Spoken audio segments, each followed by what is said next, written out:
Hello, dreamers, and welcome to this 257th episode of California Dreaming. Before we get started, I have a few notes about the show. This is an independent one-woman production, which means I depend on you, the listeners, to keep this thing going and growing, and there are a few ways that you can help. You can leave a nice rating and a review on Apple Podcasts or whichever platform you use to listen. It gives us more visibility and helps new listeners find us. You can recommend us to your friends on social media or in true crime fan forums. And if you would like to help the show and gain access to more exclusive content, you can join Patreon.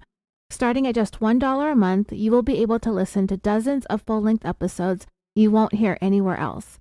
They're exactly the same style and format as the regular show, and every patron gets to listen whichever tier you choose.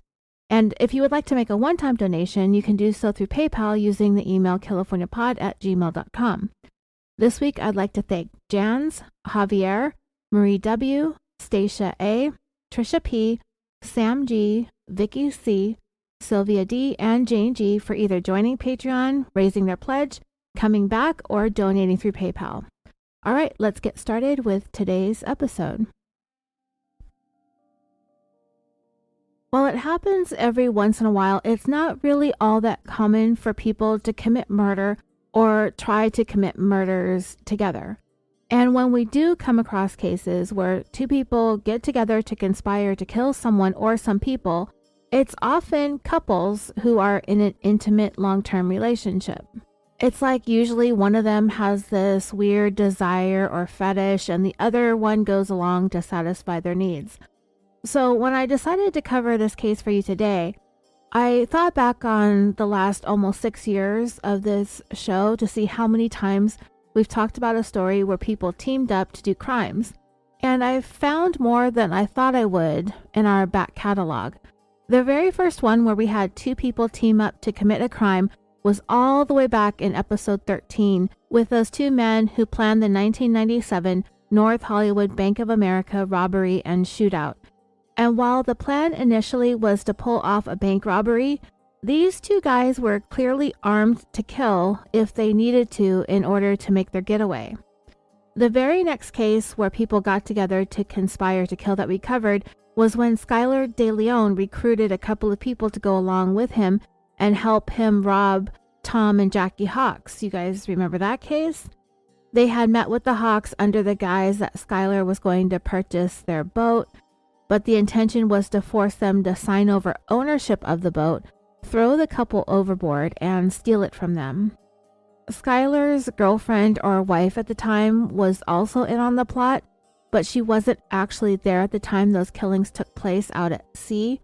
However, she ended up refusing to take a deal with prosecutors and decided to try and roll the dice on a trial instead of rolling over on Skylar, the love of her life apparently, and she ended up in prison for the rest of her life too. I did another story not too long after that out of the state of Florida involving several people being killed on a boat, a plan that was orchestrated by a man named Kirby Archer. He also recruited a few other people to help him as well. The next couple that I discussed that committed a murder together was 14-year-old Tyler Witt and her boyfriend. They conspired to kill Tyler's mom because she disapproved of their relationship.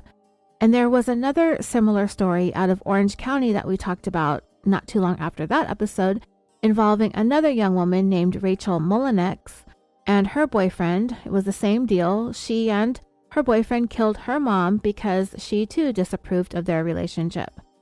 We talked about that couple out of Paris, California, David and Louise Turpin, and how they kept their 13 children held captive in horrible conditions until one of those children finally escaped and managed to get them all help. We also cover the case of Jesse James Hollywood, where he and some of his friends conspired to kill a young man named Nick Markowitz because Nick's older half-brother owed Jesse James some money. We talked about the murder of Gwen Arahu, who was killed by a group of friends who were angry when they discovered that she was transgender. And there was a similar situation with the case we covered last summer with Brandon Tina. A group of friends once again murdered him when they figured out that he was transgender as well. We also covered the case of mother and son duo Sante and Kenneth Kimes. They conspired to kill a couple of people together for financial gain. In a more recent case, we talked about Lori Vallow and Chad Daybell, accused of conspiring to kill her two children, Tylee Ryan and JJ Vallow, and possibly even more people for financial gain. We also talked about the murder of Jared Davidson. His former in-laws conspired to murder him over custody of his daughter, who was their granddaughter. The closest thing that we have had to the kind of killers that we're going to be talking about today that we've discussed on our show in the past is probably Sante and Kenneth Kimes, that mother and son who were basically well on their way to becoming serial killers.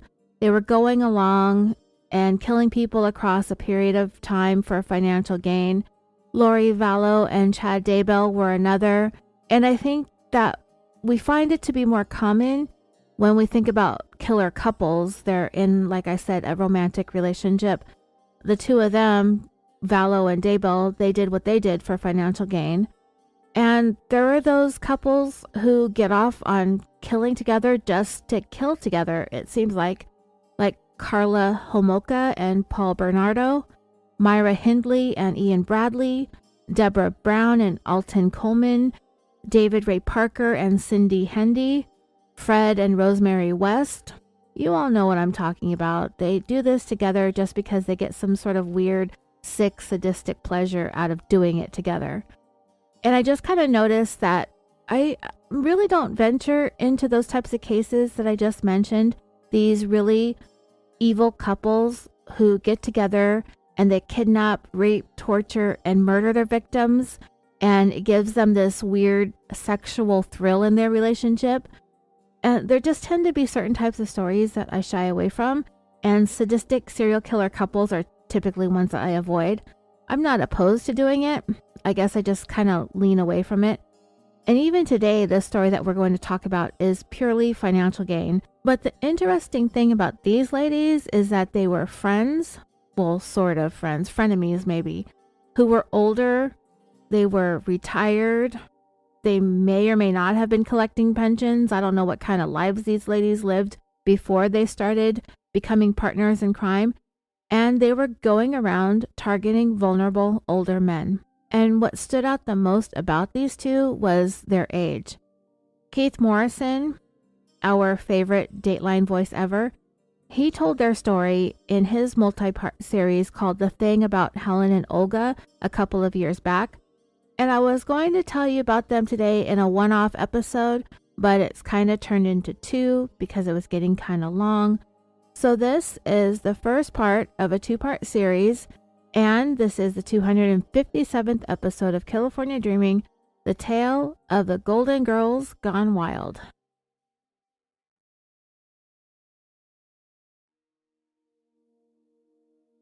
In an alleyway located along Brea Boulevard in Hollywood, California, on the morning of November 8, 1999, the body of a man was discovered by a passerby who then called 911. The LAPD responded to the location, but in an initial search of this man's pockets, they were unable to find any form of identification. So for the time being, they were dealing with a John Doe who appeared to be an older white man, and they believed him to be homeless. In addition to not knowing who this man was, they also really couldn't tell right away with what they were dealing with here, if this was some kind of accident or if he was killed and dumped here at this location. But once the crime scene analysts had a chance to examine the location and the man's body, based on what they found, they concluded that the man had been run over by a vehicle. The man's clothing had oil or grease stains, and he suffered injuries consistent with what is referred to as road rash, meaning that when he was struck by that vehicle, he was dragged for a distance underneath it, causing abrasions on his skin from the pavement. The man's body had been there for a while. He hadn't been discovered until the morning, which led investigators to believe that there were no witnesses beyond the person who ran this man over, and that person apparently fled the scene, making this a hit and run. And there were no surveillance cameras on any of the buildings adjacent to that alley that may have captured this hit and run. So from the start, things were looking pretty bleak, considering investigators didn't even know who this man was. Once the medical examiner conducted an autopsy on this man's body, it was determined at the time that he was struck by the vehicle, he had actually been laying down on the ground. He wasn't standing up or moving around. So it's not uncommon for homeless people to sleep in alleyways, but what was unusual about this was the fact that the man's body was found in the middle of the alley. Nobody does that for obvious reasons. Chances are, if you lay down and fall asleep in the middle of an alley, then you're gonna get run over. Unless the man was under the influence, if he had been drinking or using drugs, then it's possible that he passed out inadvertently in the middle of the alley rather than off to the side and someone driving through simply didn't see him. But when the man's toxicology reports came back, he was found to have had absolutely nothing in his system. At the time of his death, this man was stone cold sober. So that eliminated the possibility of him having passed out because of drugs or alcohol. The question they were able to answer through autopsy was when they took his fingerprints and entered them into APHIS, they found him to be in the system by way of the Department of Justice from an incident in his past that occurred up in Sacramento, California, and through that they found out his name was Paul Vados, and at the time of his death he was 73 years old. Originally from Hungary, he had immigrated to the United States and settled in California. After losing his wife, Paul sank into a deep depression. He battled loneliness and alcoholism and wound up living on the streets. Just before Paul was officially identified through his fingerprints, 2 older women showed up at the LAPD's Wilshire District Station. They were there to file a missing persons report. They were 67-year-old Olga Rutterschmidt and 69-year-old Helen Golay. Both of these ladies were very well put together, nicely dressed, finely groomed. They were 2 very sophisticated ladies. But they were there because they were extremely worried. Helen explained that she was engaged to a gentleman named Paul Vados, and the other woman who was with her, Olga, said that she was a relative of his, and both of them had immigrated from Hungary. They had been out of touch for a few years and were finally able to reunite there in California. Helen and Olga explained that Paul had been staying with them, they'd been helping to take care of him, that his health was not good, he was not in good shape, and a few days ago he had gone missing, and they became very worried since they hadn't heard from him. The police, eventually put it together, and they were able to let these 2 ladies know that Paul had been brought in a few days earlier and that he had apparently been killed in a hit-and-run car accident. So once the women were able to recover from the initial shock of finding out that Paul had tragically died, they were then able to claim his body from the coroner's office. They were his next of kin, so they said, explaining that he had no other family, no children, no relatives, that they were all that he had. And in short order, they claimed Paul and quickly had him buried in an unmarked grave. So now fast forward a little more than 5.5 years later. The date is June 22nd, 2005. The LAPD received a 911 call about a body being discovered in an alleyway, this time off of Westwood Boulevard in West Los Angeles. And this would be approximately 7 miles away from the location where Paul's body was found back in 1999. This time the deceased man had some identification on him, but it was kind of odd because the ID cards that he had appeared to be homemade and laminated, and these handmade cards stated that his name was Kenneth McDavid and that he was 50 years old. Kenneth was the middle of 5 siblings. He was a music lover who found work as a DJ when he was in college, and he would continue to work as a DJ in both the San Francisco and Sacramento areas. Growing up, Kenneth's parents both worked full-time, and he was the one who would basically take care of his 4 other siblings, the younger ones and the older ones. He cooked the meals, he watched over the little ones. He was just really the caregiver of the bunch. That was his role in the family. When he started working in the radio DJ business, Kenneth had this tendency to not really stay at a job for a very long period of time. He went from gig to gig, and he was described as just being the type of person who had a hard time staying put in one place. Keeping his focus on one thing for an extended period of time was difficult for him. In the decade or so before his death, Kenneth had fallen out of touch with his family and eventually found himself without a job and without a home. One of his sisters, who has spoken openly about this, would later say that Kenneth was a very sensitive soul, and what was most likely going on with him is he didn't want to be a burden on any of his siblings, as none of them ever knew that he was homeless. An autopsy was conducted on Kenneth, and it was determined that he suffered from some serious blunt force trauma to his upper body, crushed ribs, his chest was crushed, his spine was fractured, and he had some road rash injuries, consistent again with having been dragged underneath a vehicle. His injuries were indicative of having been hit by a car, but at a rather slow speed. Also, the toxicology report revealed that in his system, he had alcohol, zolpidem, which is Ambien, and topiramate, which is a seizure medication, and hydrocodone. So this man was basically knocked out cold with the alcohol, prescription sleep aid, and other powerful drugs.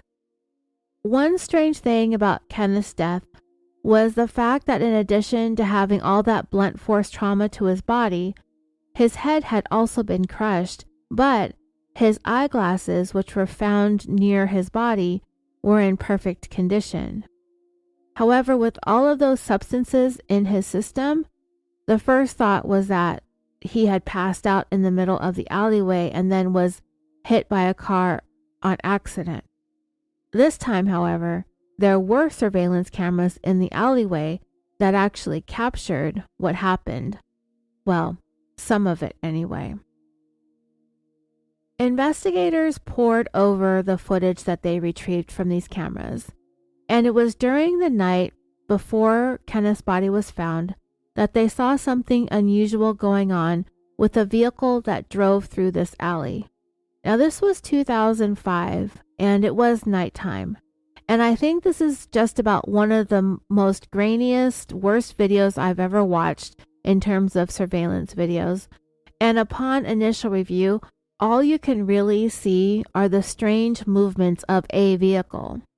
During the night, a car had turned into the alleyway off of Westwood Boulevard and Ohio Avenue. The car then traveled down the alley for a short distance, moving away from the surveillance cameras at a rather slow speed. You can't see the car, you can't see the license plates, you cannot see the person driving it. All you can see is the glow of the taillights. So the car then comes to a stop, and the driver turns its lights off. And during the time the lights on this vehicle are off, you can't see anything going on in or around the car. In fact, you can't even really see the car anymore since the lights were no longer on. After a few minutes, the lights are turned back on and the car is started again. Then the car goes in reverse, and then it moves forward, and then it continues to drive down the alley away from the cameras. So the investigators were pretty convinced that whatever this car was doing, it had something to do with Kenneth McDavid's body ending up crushed in that alleyway. Remember, he had injuries consistent with being impacted by a slow-moving vehicle, and that is exactly what they were seeing there with this car captured on surveillance. investigators decided to try and have those images on the video enhanced to see if they could possibly get more details related to the vehicle itself. After the video was enhanced, the analysts were able to determine that the vehicle was either a Ford Taurus or a Mercury Sable station wagon. Remember, for quite some time, and I believe they still do it, car manufacturers still do it to an extent, but what they try to do is they tailor details about vehicles to whomever their target consumer is, but these various automakers will use the same exact car for their specific make and model. For example, there was a time when the GMC Yukon, the Chevy Tahoe, and the Cadillac Escalade were all basically the same car. But there will be the customer who hates Chevys or the customer who has to drive the luxury vehicle. So they'll take the same body and engine components, but call one a Cadillac and the other one a GMC, and you've catered to a different set of clientele with pretty much the exact same SUV. But anyway, analysts were able to determine that the vehicle acting weird in the alley was either a Ford Taurus or a Mercury Sable. And what stood out about those cars is that they had this unique ovalish shaped back window, as well as distinctive shapes to the windows on the cargo area of the station wagon, and that's how they were able to identify the make and model of this car.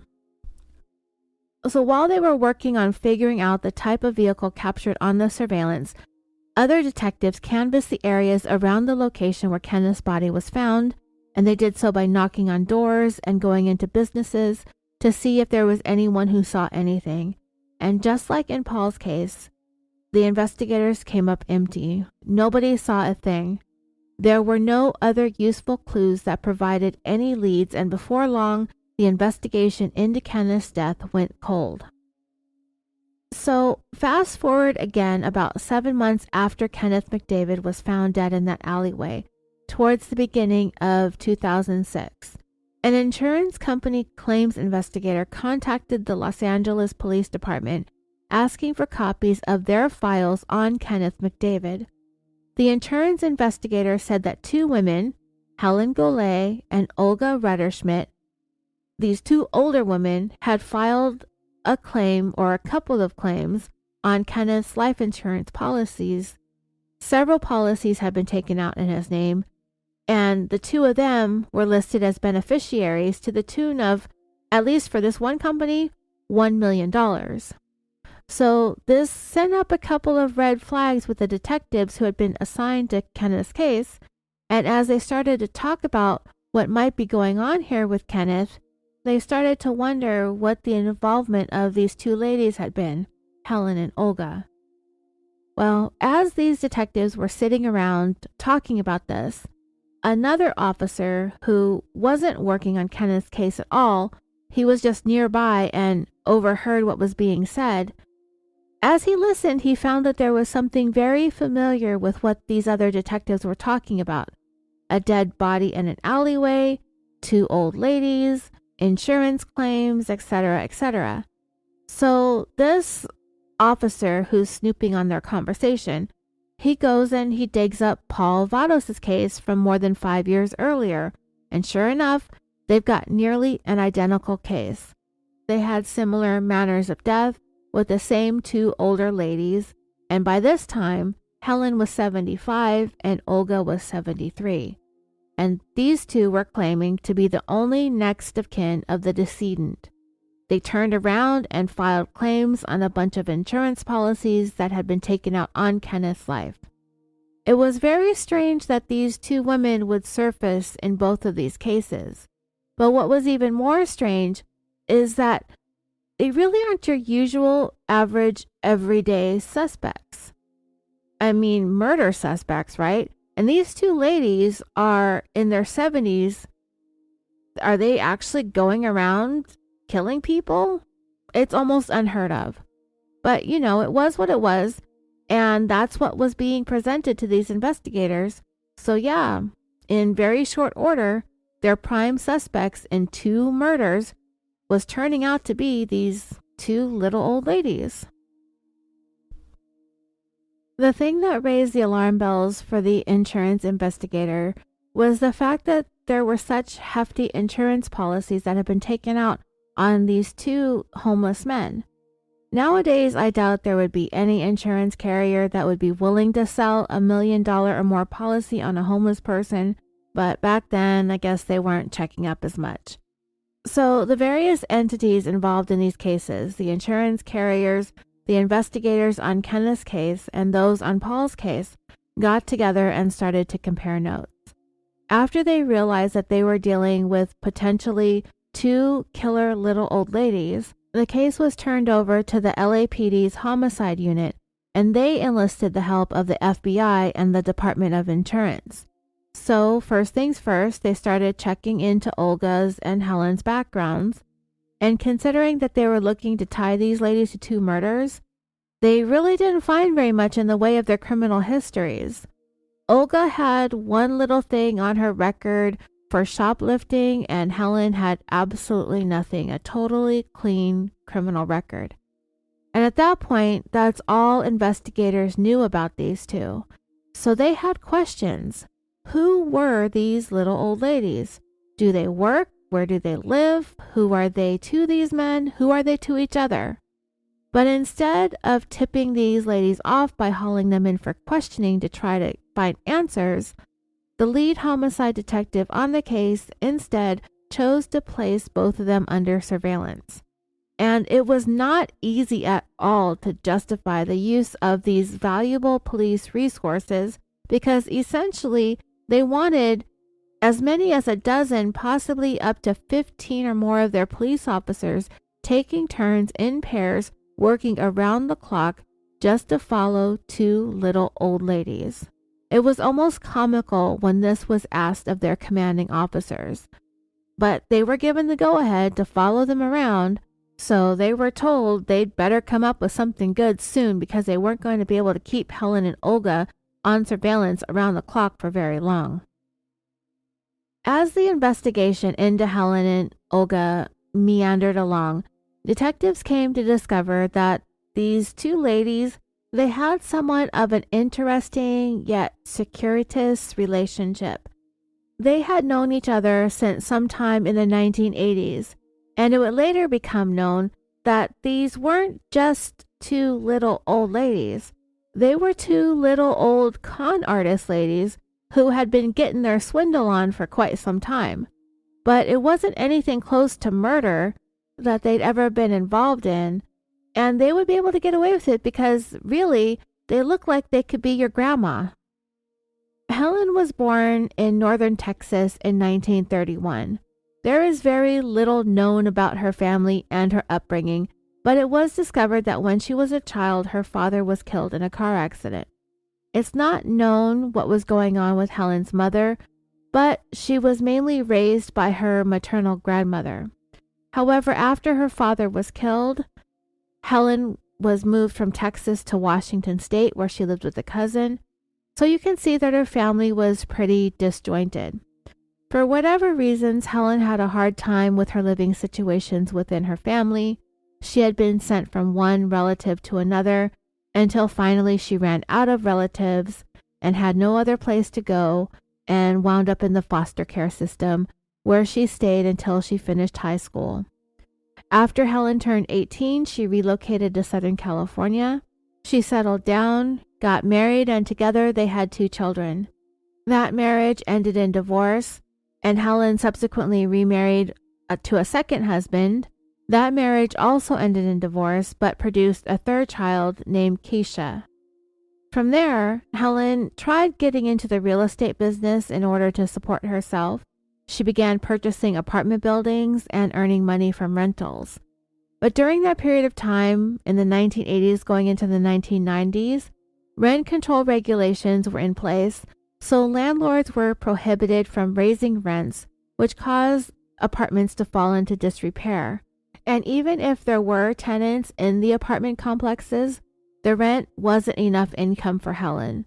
So what she started to do was essentially patrol her various apartment complexes, looking for violations so that she could find her tenants. So those living in the buildings that she owned were getting slapped with fines left and right for petty things, and Helen pretty much had them over a barrel. And if anyone protested, she would just threaten to sue them. Helen constantly threatened litigation against anybody and everybody if anyone refused to do what she wanted them to do. So yeah, Helen was pretty much a bully of a landlord who saw fining and suing her tenants to be a great way to earn easy money. As for Olga, she was born on the other side of the world in 1933 in a country that had been ravaged by World War I and was just a few years away from entering into World War II. It was a very difficult time for the citizens of Hungary, and in order to survive, you really had to have your wits about you, and you basically had to do what you had to do in order to make it each day, which meant you had to lie, cheat, steal, and manipulate. And that is basically how Olga was raised, and how her sense of values and morals developed, starting at a very young, impressionable age. And these were traits that Olga would carry with her and utilize for basically her entire life. After getting married to a man who was also from Hungary, together they moved to the United States when Olga was 24 years old in 1957, and they settled in Hollywood, California. Olga and her husband would never have any children together, which is probably a good thing, since you all are likely familiar with the direction that the story is headed. But it was just about right away, as soon as the new neighbors from Hungary moved into the building that they found to live in Hollywood, that the other tenants learned right away that Olga was a woman who wasn't exactly dealing with the full deck. She garnered this reputation for being the apartment's resident crazy lady who often lost her cool about random, nonsensical stuff. Olga constantly complained that the building was too noisy, and she was constantly calling for maintenance and repair requests from the apartment's manager. She would come out into the hallway and just start ranting at anybody who had the unfortunate timing to be passing by her front door. And for work, well, Olga actually wasn't known to be one who really wanted to hold down a regular job, though she was licensed as an electrologist. When I learned this and discovered that Olga really didn't like to work, I just kind of pictured her sitting in her apartment performing electrolysis on her own unwanted body hair. I mean, why else would you learn to do electrolysis and not work on other people? I'm sure it isn't easy, and I looked it up because I was just curious, but it's not impossible to do electrolysis on yourself.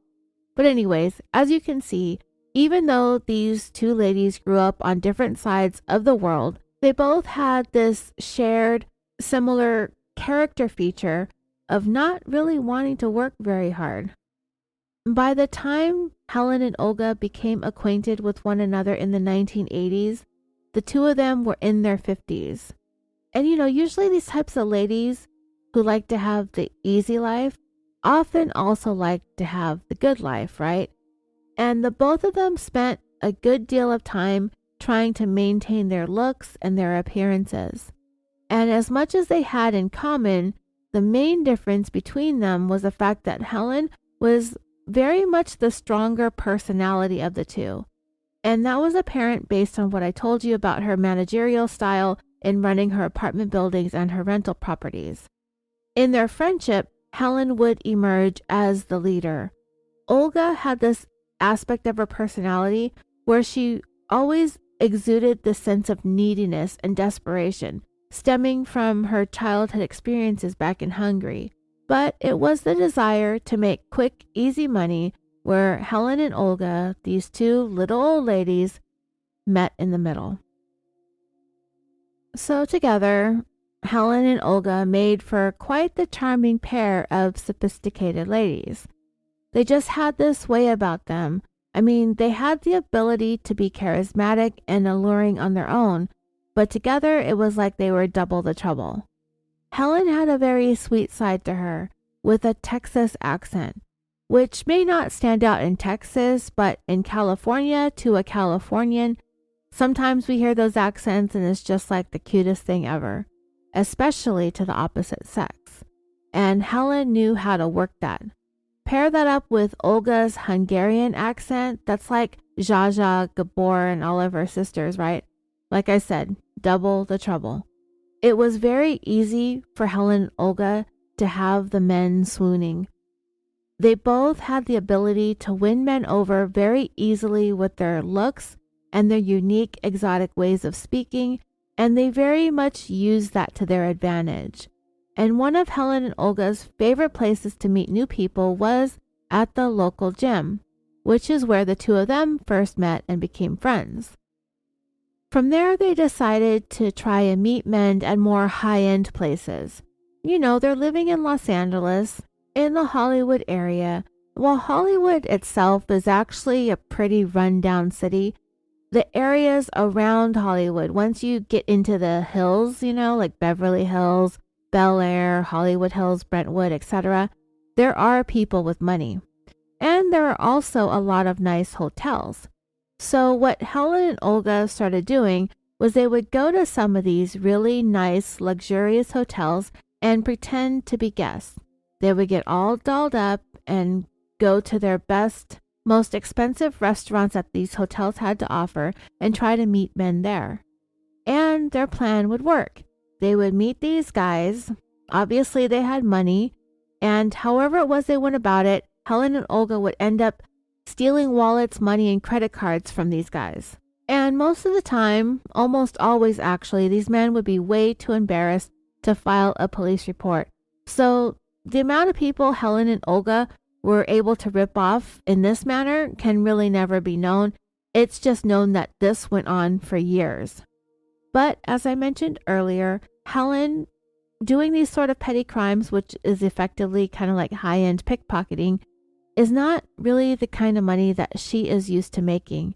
Remember, she had once made a career out of suing people, and there is really much more money to be made doing that. The stuff she's doing here with Olga, fleecing men, this is small time. And Olga is very interested in following along and learning Helen's tricks and schemes. So they started finding people, places, and things and situations where they could just be able to start threatening litigation for whatever reason. And more often than not, to avoid all of the hassle and all of the trouble, people would just end up wanting to settle out of court. But here's the thing about being a member of a gym or going to these hotels. You have to pay money and pay monthly dues. In order to stay at nice hotels, you have to rent a room. So if Helen and Olga are meeting men at the gym or at the hotel, they're probably doing all right for themselves, these men are. And they might have a good job or at least access to some good money. And the same can be said for anyone who Olga and Helen went around threatening to file lawsuits against too. The thing was is that these women, they knew their targets, and there had to be some measure of wealth there for the taking. These men aren't really necessarily in a position to be always that easily taken advantage of by a couple of middle-aged broads, right? I mean, Helen and Olga may have been able to keep up their con game for a little while, but it was only going to get them so far. They soon decided that there was probably a way for the both of them to be able to meet some older guys, perhaps guys that were more down on their luck, that would be easily taken by a charming, sophisticated lady with an accent. There are ways for those types to be manipulated, used, and taken advantage of. And if Helen and Olga were willing to put in a little bit more work, they might be able to find something there for them to work with that might be quite lucrative. We've covered at least one older lady who took advantage of elderly men, and her name was Dorothea Puente. That's an episode that I need to redo, and I remember being really unhappy with the volume of the music that was playing in the background of that episode, but that was back when my estranged husband was still helping me with the editing stuff. Anyway, one of these days, I'll go back and redo some of those episodes that I'm not happy with at all. But anyway, Dorothea Puente was the grandma who moved men into her home, and then she ended up killing several of them and continued to collect on their Social Security benefits. So yeah, that's one way of doing it. And Helen and Olga were starting to think along those lines, but the idea that they had come up with would take a little bit more time which both of them were willing to invest because the payoff would be worth it. So Helen and Olga began to come up with a new plan that involved that more vulnerable target that I talked about, an easier target, if you will, the type who needed help. Not these wealthy older men anymore. They were going to look for men who were destitute and living on the streets, indigent types. And by this time, Helen and Olga had been fleecing men, threatening lawsuits, and ripping people off for well over a decade. So they had their con game pretty much perfected. And, over time, beauty tends to fade. And I wouldn't be surprised if their ability to attract wealthy men started to fade right along with it. And these ladies are getting into their 70s. They're reaching that age when they're just not going to want to do this forever. And they're not going to be able to attract men forever. They've got to start thinking about, I guess, a retirement plan, for lack of a better word. And that's a thing that's going to take at least a couple of big windfalls. And we all know very well by now that the biggest payout when it comes to a con involves a victim. And I mean, it involves a victim losing more than just their wallet. So in 1997, Helen and Olga had a spiritual awakening of sorts, if you will. They started going to church. But it wasn't necessarily because they found God or wanting to get closer to their higher power. They found there to be a certain demographic in which various churches in the Los Angeles area tended to cater to. Churches that would offer hot meals to homeless people. And they specifically found that the Hollywood Presbyterian Church had one of the biggest programs that served the ever-growing homeless community in the surrounding areas. Hundreds of people turned up for the free meals at the church that they offered every day. And the fact is, there are not nearly as many accommodations available for the tens of thousands of homeless people in Southern California. And so these places were always looking for help, donations, and volunteers. And one day, Helen and Olga showed up at the church and were introduced to the Reverend at the Hollywood Presbyterian. They said that they were visiting and they wanted to offer their help. And the Reverend right away welcomed the two of them. They were both very sweet and charming as always, very well put together. And I mean, what a better cover than being two nice little old ladies. The church welcomed them as volunteers, and before long, Helen and Olga became acquainted with a gentleman named Paul Vados. So Paul had been going to Hollywood Presbyterian since sometime in the mid-1990s. I told you a little bit about him in the beginning and how he ended up homeless.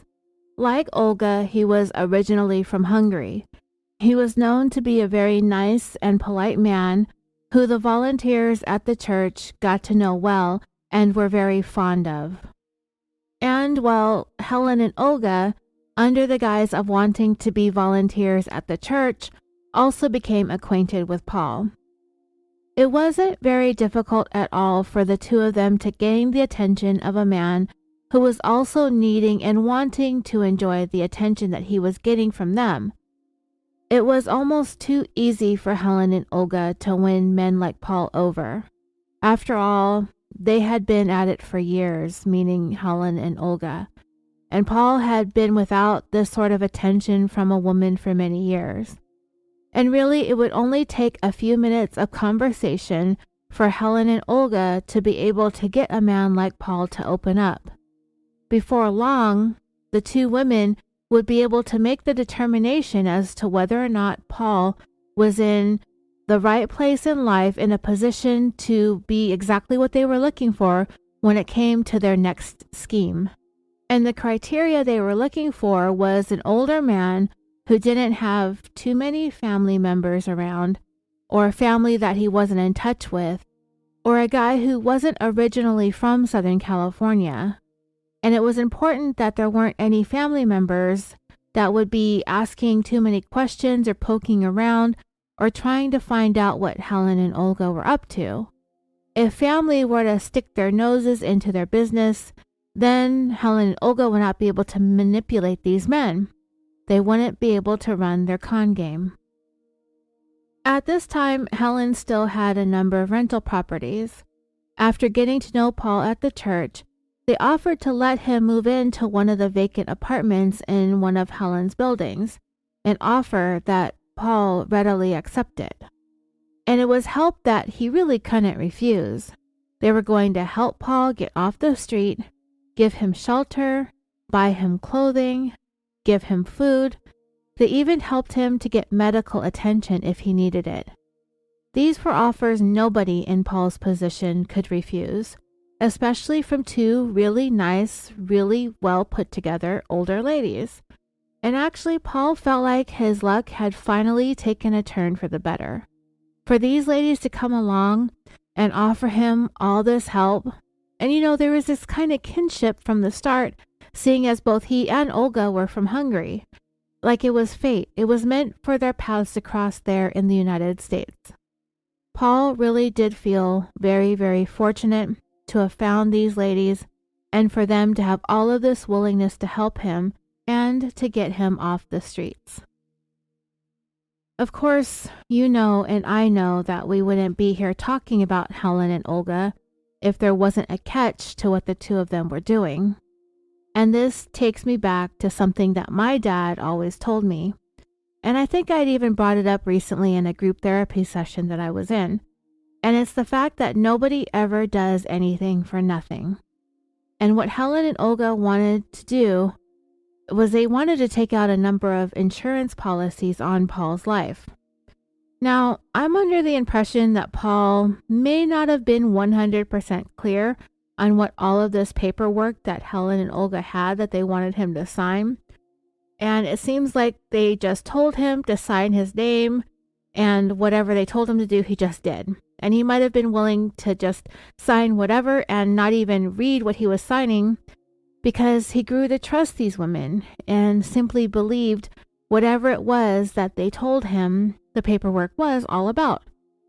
Now, the plan was that, of course, Paul has to die, and we'll get to that.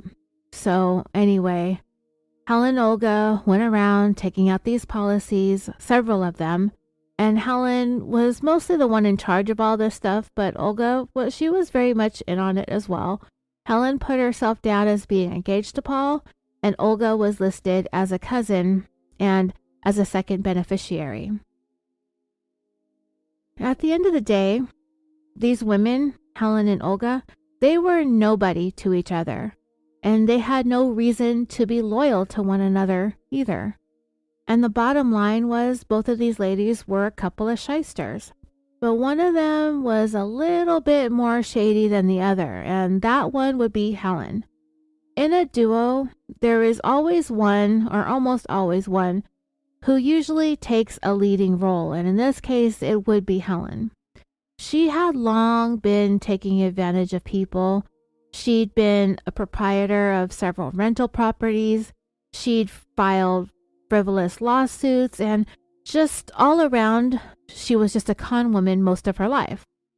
Olga learned her behaviors from her parents and from her upbringing. She followed the lead of her family, and they did what they did out of desperation and to survive.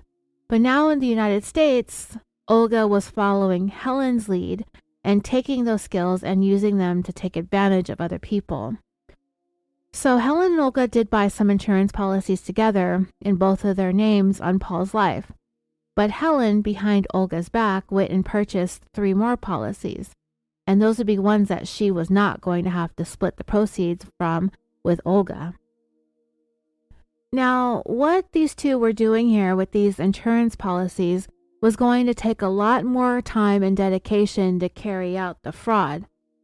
You really just can't meet someone on the street and then in a week or two take out millions of dollars in life insurance on that person, and then whoops, out of the blue, they just die suddenly out of nowhere and you get rich. They're going to have to be willing to put in some time because it just doesn't work that way. You have to establish that relationship that they would need to have with Paul, and they would have to do it over the course of 2 years while they waited for those insurance policies to mature. So for those 2 years, Helen and Olga were basically going to have to take complete care of Paul. They were going to have to provide him with a place to live. They were going to have to feed him, clothe him. And I mean, that takes quite some dedication. And in a weird roundabout way, you kind of have to hand it to these ladies. They were willing to put more work in than the average life insurance fraudster, right? Again, like in my last episodes on the Murdochs, I referenced Pam Hupp and how she murdered her quote-unquote best friend, Betsy Faria, for $150,000 in life insurance benefits, and she's also suspected of having killed her own mother, too, in order to collect on her insurance as well. The thing is, Betsy Faria had terminal cancer. She didn't have all that long to live, but good old Pam Hupp just couldn't wait for the cancer to run its course and ended up killing Betsy. And thanks to the help of law enforcement there in that jurisdiction, I don't know who worked the Betsy Faria case, if it was the local police in Troy, Missouri, or if it was Lincoln County, but everybody in that case messed it up. Law enforcement, the prosecutor, investigators. It was like they were helping Pam carry out the murder and the insurance fraud, held her hand along the way, gave her advice, guided her. I still can't believe the crap that happened in that case, and they still insist that Russ Faria is guilty. Crazy, right? But anyway, my point is, unlike Pam Hupp, Helen and Olga were willing to put in the time to make sure that the insurance policies that they purchased would mature and that they would be able to make the claim and that their claims could not be contested. So for the most part, Helen was the one running the show, and the lead detective on the case called her the brains of the operation, a determined, hard-headed, ruthless, and relentless businesswoman. And she fronted most of the money for everything that they were going to need to carry out this insurance scam. She bought all the policies, she paid all the premiums, she paid for Paul's cost of living expenses, she took care of all of his needs, food, clothing, medical, all that stuff. And she did it under the guise of being his quote-unquote nurse, so to speak. And at the time that Helen and Olga got to know Paul, when they first met him, he was 71 years old, and his health was not in good shape. He was pretty frail and needed a lot of help. Since Helen was the money woman, Olga was the one who did most of the work required to take care of him. Every day, she would help him do all of his day-to-day personal care stuff. She would help him get cleaned up. She would help him take a bath. She would cook meals for him. That was kind of her role in this whole thing, just being sort of the caretaker. And because both she and Paul were from Hungary, it enabled Paul to develop a sense of trust in Olga because they were from the same place. 2 years after Paul came to be in the care of Helen and Olga, on November 8, 1999, he was discovered dead in that alleyway in Hollywood, apparently struck by a car. Within a matter of days, Helen and Olga waltzed into the local police station to report Paul missing, and that's when the police were able to link the dead man in the alley to these ladies. Helen identified herself as Paul's fiancée, and Olga said she was a long-lost cousin, and with that story, the two of them were able to claim Paul's body, which they quickly buried in an unmarked pauper's grave that Helen had already owned. And from there, the two of them filed their insurance claims. But the insurance companies weren't exactly interested in processing Helen and Olga's claims on Paul's life insurance in a timely manner. The thing was, these little old ladies had spent a good amount of time and money in the planning of this whole thing. These aren't your average, everyday, 70-year-old grandmotherly type ladies. They were very, very cunning and calculating. They had every last detail planned out, so they were ready for whatever was going to come their way.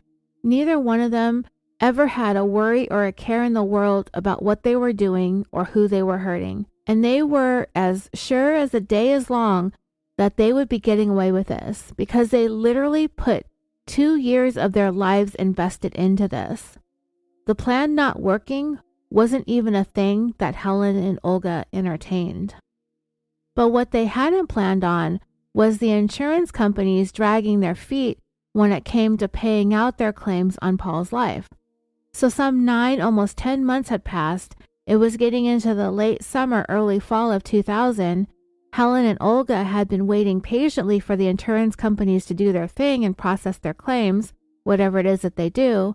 But still, every day they were checking their mail, waiting for the big payday, and it's just not happening.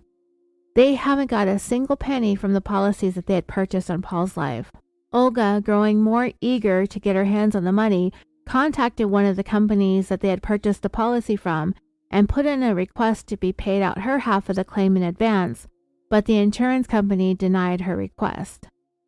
Helen, in her attempts to grease the wheels with the money, she started writing letters to the insurance carriers, threatening to sue them if they didn't get these policies paid out. In fact, Helen started bombarding the insurance companies with threat letters left and right, and the tactic worked, like it usually did in the past, because remember, Helen is a serial lawsuit filer. Within a matter of weeks, Helen and Olga began receiving checks, and in the end, they collected close to $600,000 from the various policies that they had on Paul's life, and they seemed to have gotten away with it, as it appeared that Paul's death was found to have been an accident. For the time being, Helen and Olga had got it made, and they're very much going to be enjoying the fruits of their labor. This major windfall would afford them all the nice things that these ladies feel like they deserved, especially after all the hard work they had put in for nearly 3 years of taking care of Paul and waiting for their claims to be paid out. And for Helen, she became enriched even more. She had a colleague in the real estate business who unexpectedly died shortly after she and Olga collected on Paul's life insurance policies. And Helen immediately jumped all over this dead man's assets by coming up with a document giving herself power of attorney, and then she proceeded to sign over the deeds to 13 of the properties that this man owned, several of them being in very luxurious areas and oceanfront homes in Southern California. I mean, this guy's body was still warm when Helen quit-claimed just about everything that this guy had in his name over into her own name. And his family, and yes, this guy had living relatives and next of kin. They were like, what the hell is going on? But there was little that anyone could do about it because of that power of attorney document. It gave Helen outright control over all of his assets. So with the second sudden windfall that Helen had, and she had no obligation to share with Olga, she took herself on a solo spending spree.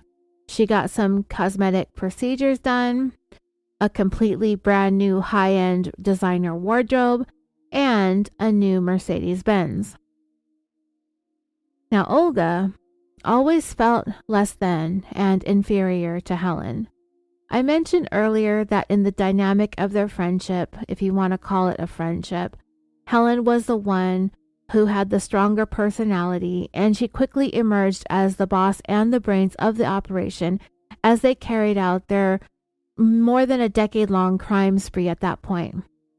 There were often times when Olga felt envious of Helen and how things tended to come to her easily. But really, it was Helen's abrasive and ruthless personality, her manner of issuing threats left and right to get her way. That's what caused things to go her way, and it wasn't necessarily easy. Helen was just a bitch to everybody. And I mean, it's kind of funny and comical sitting here saying that Olga feels slighted and put off by Helen's behavior and her having this big second windfall when they were both clearly doing the wrong thing here. I mean, Olga might have been sitting around feeling sad and jealous and pity for herself when they're carrying out some very serious crimes. It took a lot of nerve for these two old ladies to be going around doing what they were doing, but it was like next level chutzpah for Olga throwing herself this pity party when she was doing some pretty seriously nefarious stuff. Helen lived a glamorous life while Olga lived in a tiny one-bedroom apartment, and for Olga, this friendship, it was very much steeped in jealousy. So when you live the way Helen and Olga did, especially Helen, there are certain things that are inevitable. One is that nothing lasts forever, and another is too much is never enough, right? There would be a handful of years that would pass until it would come time again for the little old ladies to decide that they needed to come up with their next insurance scam. Even though things went fairly smoothly with the whole scheme involving Paul, Helen and Olga were going to make sure that the second time around, everything was going to go off without a hitch. And at the same time, they also wanted to purchase more insurance policies with even higher payouts. It would only take until around 2002 for Helen and Olga's $600,000 insurance payout on Paul's life to run out. So just about 2 years it took them to blow through all of that money. Not to mention the other windfalls and income that at least Helen had been getting from all those quitclaim properties and whatever other scams that she'd been up to with or without Olga. Their relationship was tenuous at best because though they may have had that certain amount of honor among thieves, I guess is what they call it, there's always that nagging feeling that you never really can trust a con artist. The fact was, either one of them can turn on the other at any moment. So they may not trust each other. They may not even really like each other all that much. They each have a very powerful hold over one another that could cost them each their freedom should the other decide to try and pin the blame for all of their criminal activities on each other. It was a very complicated friendship to begin with that only grew increasingly more complex the deeper that these ladies got into their crimes. In September of 2002, that is when Helen and Olga set out to find a new person to lure into their life insurance scam. Confident that they got away with it the first time, so the second time they decided to go even bigger. And for their next target, they returned to the good old Hollywood Presbyterian Church where they initially found Paul. And mind you, Helen is 72 to 73 years old and Olga is 70 or 71, and they're still at it. They would end up befriending a 50-year-old man named Kenneth McDavid, who I've already told you a little bit about at the beginning of this episode. He grew up in Northern California. I described how he kind of bounced around from job to job and place to place until he kind of sort of just drifted away from work and family altogether and just sort of fell on hard times. Helen and Olga found Kenneth at a time when he was particularly vulnerable and susceptible and very much in need of what they were both offering, and that would be the same things that they had offered to Paul. A roof over his head, food, clothing, medical care. Kenneth jumped at the opportunity and accepted the help that Helen and Olga were offering. After all, nobody means as well as two lovely little old ladies, right? Yeah, they were good at their game. They came off as very genuine and very sincere. One of the things that they did, and I didn't mention this the first time around, is that they went and had a rubber stamp made of Kenneth McDavid's actual signature, and they used that to sign a whole bunch of documents. They did the same thing with Paul Vados' signature. But anyway, they used this rubber stamp of Kenneth's signature to sign a bunch of documents, and initially they took out a total of 6 insurance policies on Kenneth's life, but in the end they would end up with a total of 13 policies amounting to more than $7 million, which was way more than they had on Paul's life. The investigation that would ultimately come about because of Helen and Olga's funny business with the insurance policies and the related criminal activity would lead them to the company located in Hollywood that, among other things, produces rubber stamps. When this rubber stamp business was contacted by the investigator who was looking into the insurance policies, a representative at the rubber stamp company was like, "Oh yeah, we know those old ladies." And it would be the employees at this rubber stamp place that gave Helen and Olga the nickname the Black Widows. I don't know if they just knew or if they made an assumption, but they weren't exactly far off but because they had had several rubber stamps made with men's signatures, the inference was that they were doing that for their dead or soon-to-be-dead husbands for whatever reasons, such as being able to sign documents without these men having to be present or without their knowledge. Like I said, I don't know what the employees at this particular business thought. When they did ask Olga about it, she told them that they needed the stamps for government business. She had come up with some nonsensical story about working for the Los Angeles County Welfare Department, and she assisted these indigent people, and she needed rubber stamps for all of their ongoing endless streams of paperwork. And the rubber stamp company people were like, yeah, okay. So yeah, it was a very prophetic nickname to be given to these ladies, knowing what we know now, the Black Widows. So with rubber stamp in hand, Helen and Olga were ready to do with Kenneth that they had done with Paul. They were going to wait around for the standard 2 years for those policies to mature and for the various insurance companies to be in a position to not be able to contest them. And to keep Kenneth up in an apartment, to feed him, clothe him, take care of him, and to pay all of those insurance policy premiums, Helen and Olga were spending more than $3,000 a month. And when you do the math, that comes to $72,000 for the entire 2 years. It's pretty sad when you think about the place that both Paul and Kenneth had found themselves in with Helen and Olga. Both of these men were under the impression for the entire duration of those 2 years that these ladies were wanting to help them out of the goodness of their hearts. They took care of these men up to and including their health care needs, without having any idea that in the end it was all going to cost them their lives. It's very rare that any life insurance related murder has had this much planning going on over such a long period of time. I covered a case on Patreon involving a murder for life insurance, and the murderer literally shoved her victim off of a cliff along Pacific Coast Highway in California, like the day after she purchased a policy on her victim's life. When they went in the next day and filed the claim, the insurance agent was like, wait, what? She's dead already? But not Helen and Olga. They took their sweet, sweet time. As the insurance agent investigated, the ladies called it, they fattened these men up for the kill. And when it came to Helen and Olga's ever-deteriorating relationship, things were really not going great at all. And this whole thing with Kenneth was taking another 2 years, and with each passing month, the contention and animosity between the con grannies grew increasingly worse. In fact, one of the insurance companies based in New York received several phone calls from Helen, who was looking to try to get Olga removed as a second beneficiary, but the insurance company refused to make that type of unilateral change.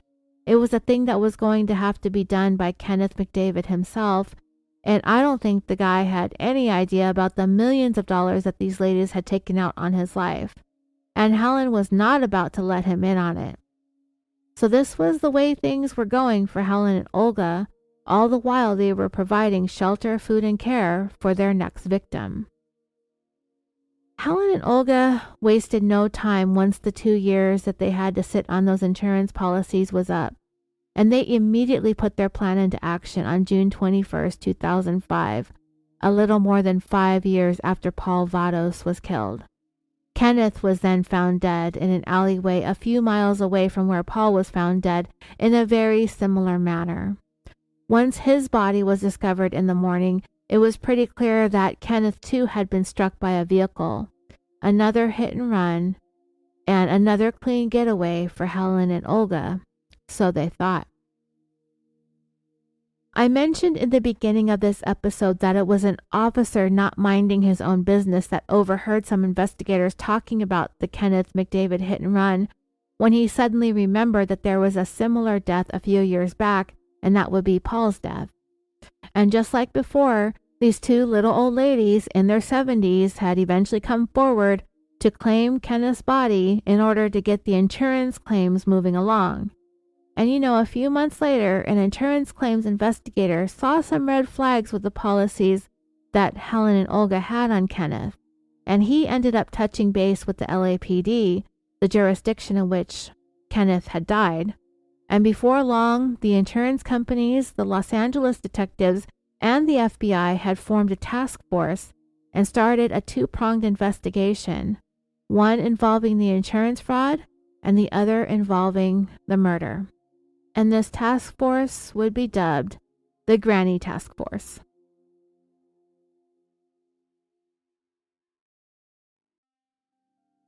Okay, so in an unplanned move, Dreamers, I decided to go ahead and turn this into a two-parter like I mentioned in the beginning. There are just a lot of interesting details about the investigation into these ladies that I was going to kind of try to rush through in order to squeeze it all into one part and try to get this episode out for you because it's been a minute since I've had an episode. But even good old Keith Morrison did it in 6 parts, so I could at least have the decency to dedicate 2 parts to this story. When we come back for part 2, we are going to pick it up from one of my favorite parts of this whole entire case, when the ladies get bamboozled when it came time to collect on the millions that they had been waiting a long time to get their hands on, the millions of dollars that Kenneth McDavid died for. So I have a good portion of that episode already written. I've just got to make my way through the details of the court documents. And even though I know our favorite Dateline guy Keith did a really good job on his series, I think there are a few more details to be had. So I'll be back very soon with the next installment. My daughter is here visiting me as I record, but she's just here kind of vegging out with the doggies while I get this episode out to you. I hope you all had a really fun weekend. It's Sunday night. Keep your eyes on your podcast feeds for the next installment. These crazy old ladies, Golden Girls Gone Wild, the tale of Helen and Olga. I will be back very soon with the final part of this, and until next time, sweet dreams.